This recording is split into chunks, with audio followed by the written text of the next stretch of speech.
The church hurt me. Now, what do I do? A memoir has come out recently by a pastor's wife from Maryland whose husband was sort of a Christian celebrity. And he had written some books about Christian versions of dating, pastored a megachurch, but eventually renounced the faith. And she has apparently now turned away from the faith as well.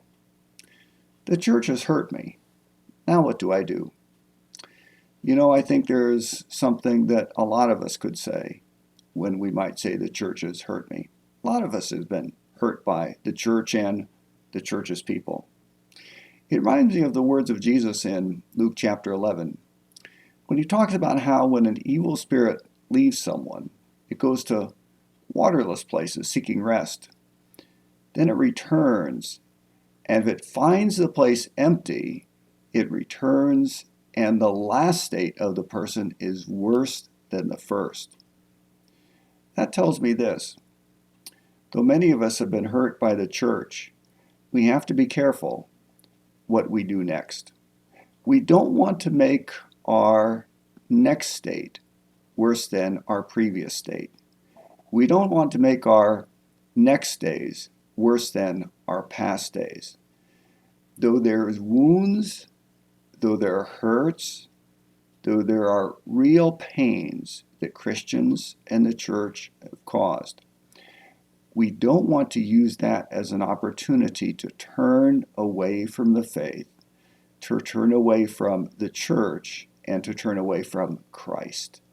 Instead, we can fill our heart with Christ's words, we can experience healing, and maybe like Jacob in the Old Testament, we might limp as we go forward, but at least we're still going forward.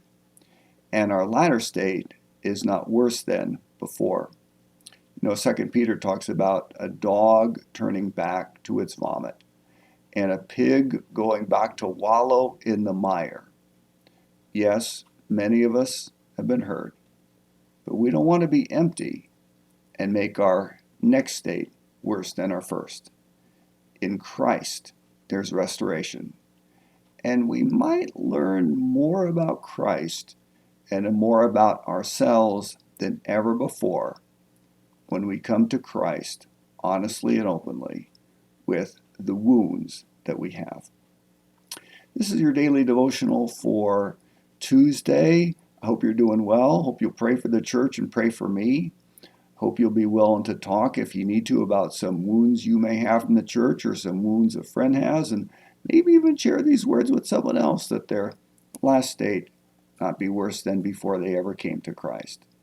This is a wonderful chance to grow in the Lord as we continue to seek His face. God bless you as you serve Him today.